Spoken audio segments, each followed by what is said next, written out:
Hello, travel advisors, from all of us at the Royal Caribbean Group. We've made it! After 15 months of pain and agony, we are finally there.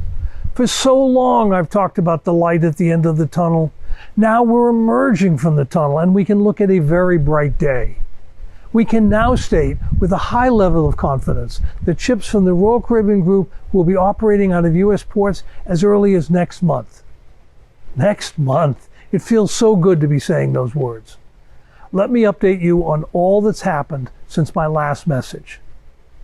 Of course, one of the most important developments has been our evolving relationship with the CDC.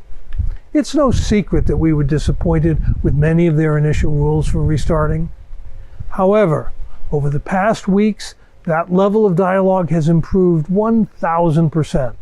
And that dialogue has allowed us to understand their concerns. But in addition, that dialogue has enabled the CDC to understand our concerns.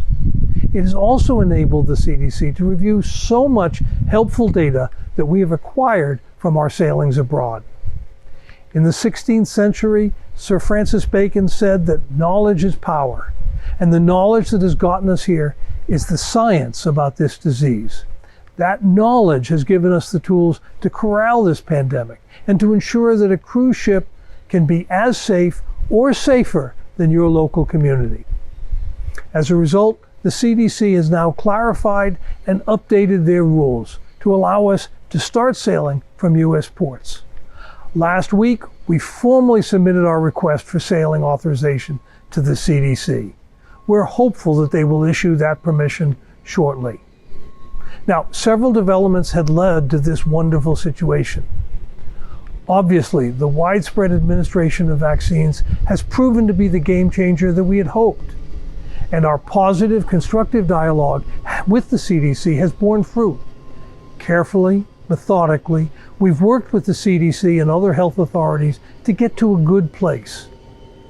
Another important element contributing to this progress is all of you. You sent messages to your senators and members of Congress. You wrote columns and letters to the editor.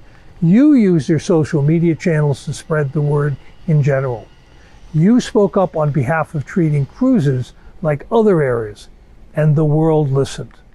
That's what partnership is all about, and we thank all of you for your energy, your initiatives, and your determination.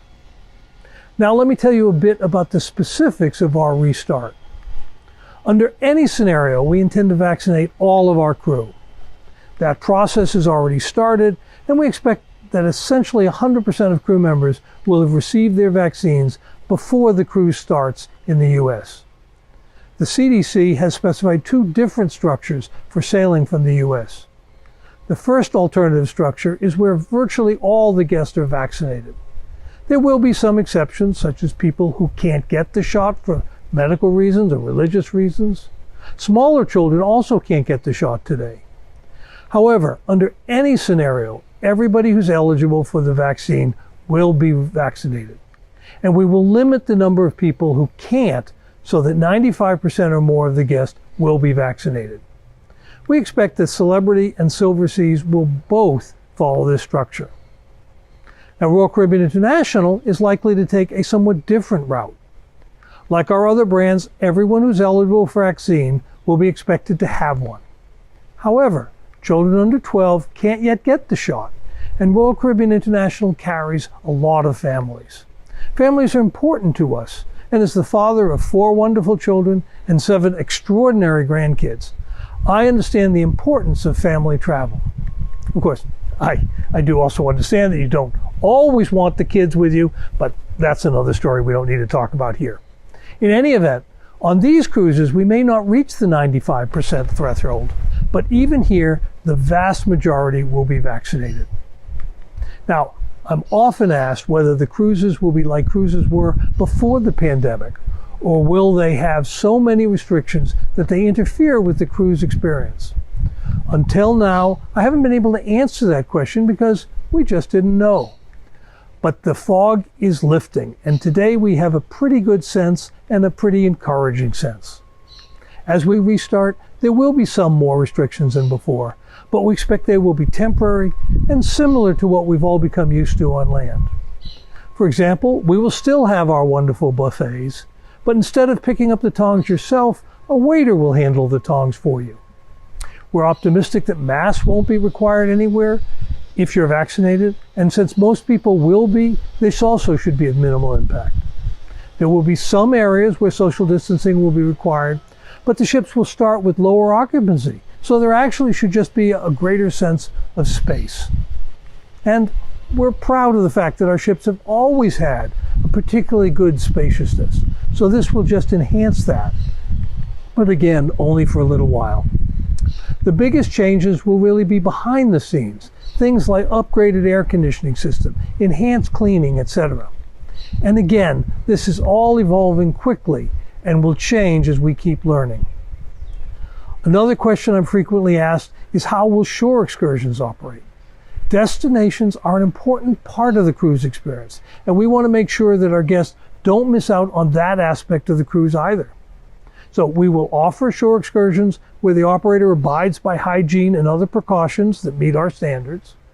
In most cases, our guests can also arrange their own excursions, and these will be regulated by local rules. Vaccinations are quickly ramping up in our major destinations as well, so this too should be a temporary factor. It sure feels great to give this report. Cruises are restarting. The ships are being outfitted with new filtration, hygiene, and other precautions. We have protocols that provide protection for our guests and our crew. And the onboard experience will be great, with only minimal restrictions compared to pre-pandemic cruising. The shoreside experience will also be great, also with minimal restrictions. Now, we're so close to getting fully back to business, and we're so eager to get started.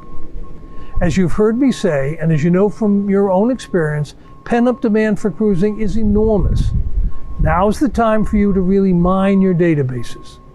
It's also a time to learn more about all we're doing to maintain the safety of a cruise, but also the excitement of a cruise. The more you know, the better you will be able to advise your clients. Now, for a year, I've ended these messages by reminding you all to mask up and wash your hands. However, because of the latest guidance from the CDC, I'm delighted to say that if you're fully vaccinated, you no longer need to wear a mask. What an incentive to get the vaccine. So I may drop the mask part, but remember what your parents taught you. Always wash your hands. So I'm excited about the future of our industry. That light that gets brighter and brighter is the sun coming up on a brand new day of cruising. And still, don't forget to get your vaccine and to wash your hands.